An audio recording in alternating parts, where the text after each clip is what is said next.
Hi everyone, this is Bezick and this is Bezick Airsoft. So today we're going to look at the Evolution Airsoft Ghost XS EMR Carbontech ETS2 Smart Airsoft Gun.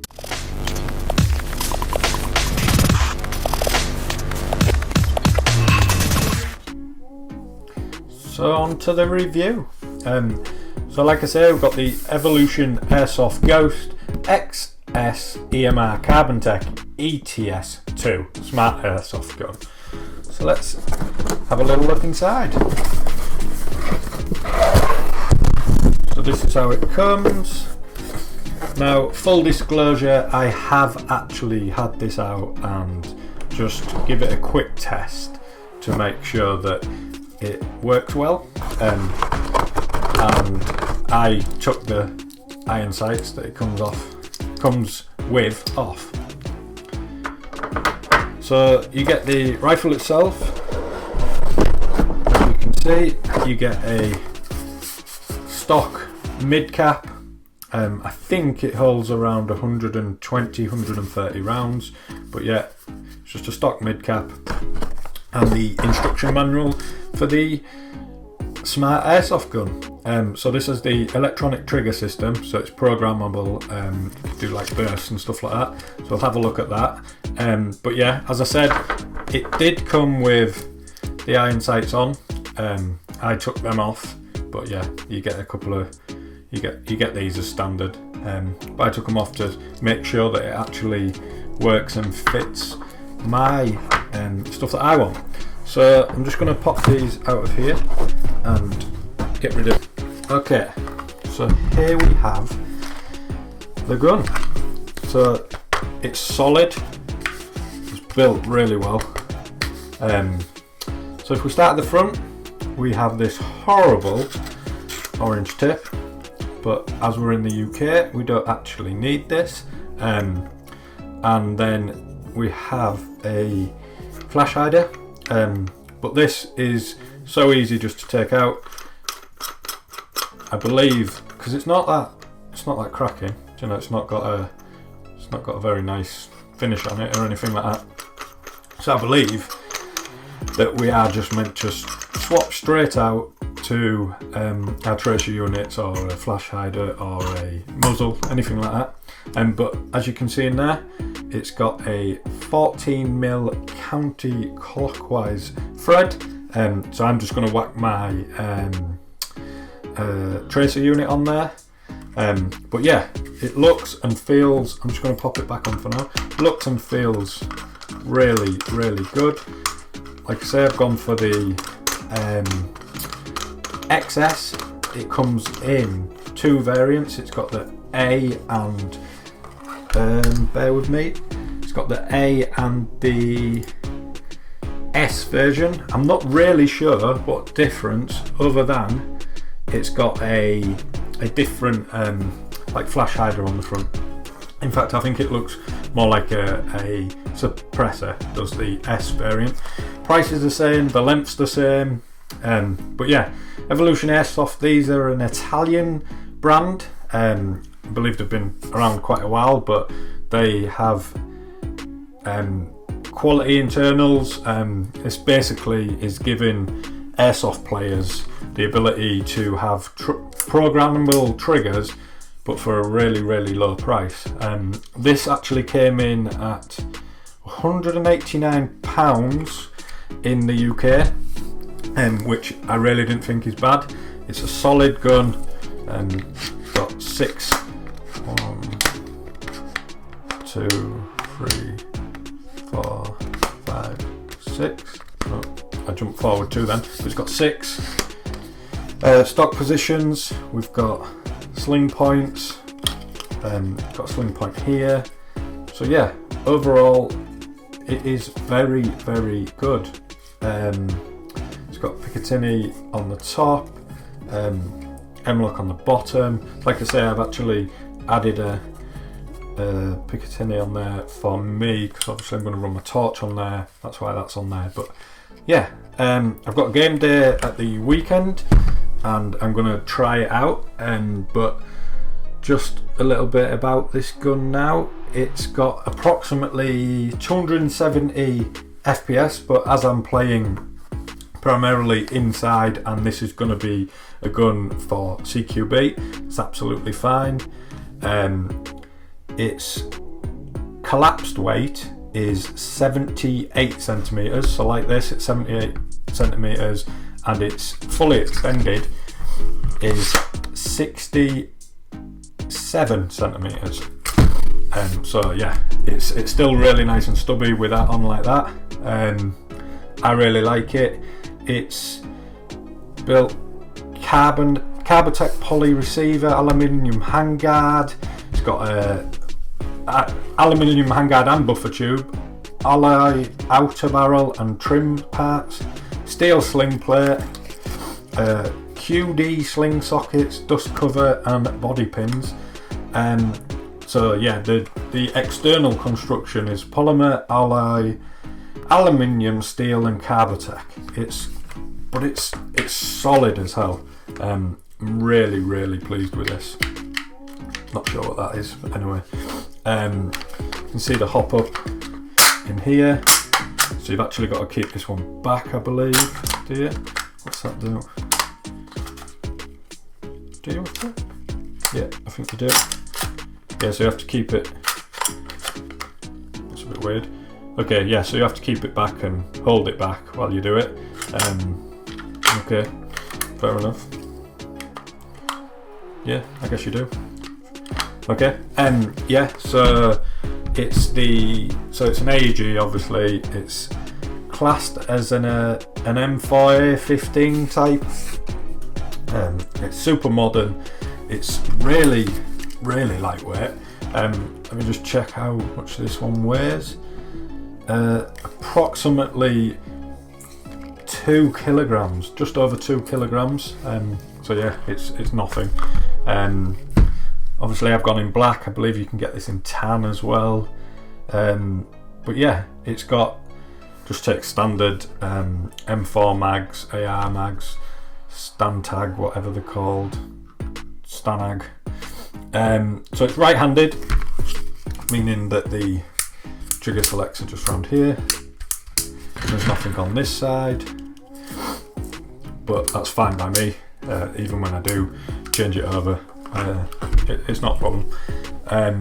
So what else have we got?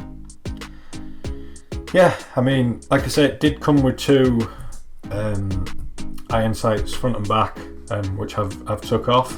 The outer barrel is 4.5 inch. The outer barrel thread is male.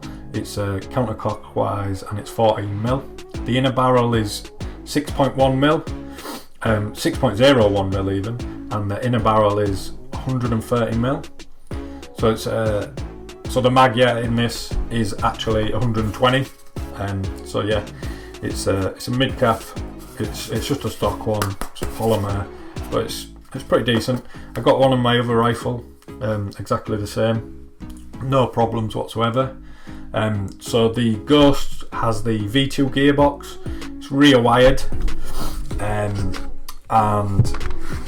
yeah, this one is so it's a Dean's LiPo, takes a 7.4, so I've had to order another battery because I only had an 11.1. But yeah, it comes Dean's connected out of the box. So yeah, all in all, I am very happy with it. I'm going to give it a test in a couple of days, and yeah, I'll do a follow-up review on that. So like I said before, this takes a standard 7.4 V 1300 milliamp LiPo. This is a Dean's. It's pretty. This one's nice and skinny. It's a stick. So just to get this off, show you how you put it in. It's nice and simple. That just pops off the end. Got your adapter in here, and we pop this in like this. You can hear the beeping to say it's all good. That just pops in there, nice and easy, no dramas whatsoever. Pop that back in. So I actually tried my 11, which is over. Oh, no, it's actually plugged in. So I actually tried my 11.1 in, and it's just too big really. And to be fair, you shouldn't put that in this gun. So that's it in. Let's make sure it's working. Yeah, so it's nice and working, nice and good. Right. So we are going to try and do the programmable trigger. So there's a couple of, well, quite a few functions on this. You've got semi-auto function 1. You've got binary trigger is function 2, and binary trigger being it fires a BB when you pull the trigger and fires a BB when you let go. That does kind of imitate full auto, so most sites aren't going to let you do that anyway. I know that my CQB site doesn't. So what I want, so you can actually set a 3-round burst in semi and also a 3-round burst in auto. So that's what I want, and also a 5-round burst in auto. And then full autos as standard. You've got a lot of other stuff that I actually have no idea about. Yeah, so I'd have to look at them. But basically, my site, I'm allowed to do 3-round bursts on auto down corridors. So I'm going to do that. So it says we point the muzzle in a safe direction, put it onto semi, and you pull the trigger for 3 seconds.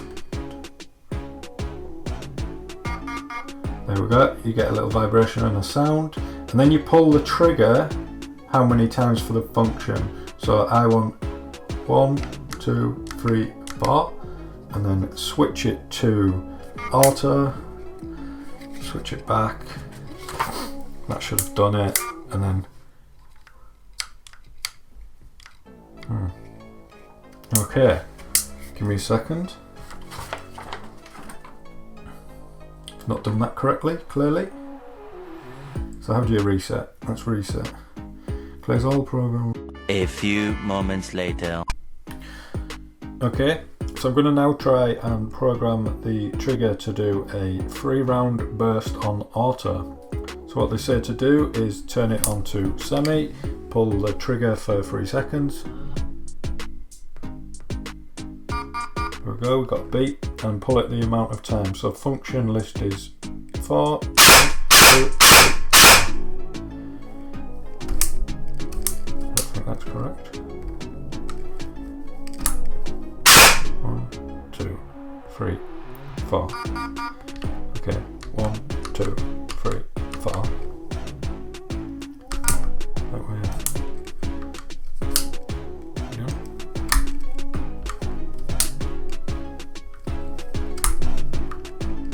1, 2, 3, 4.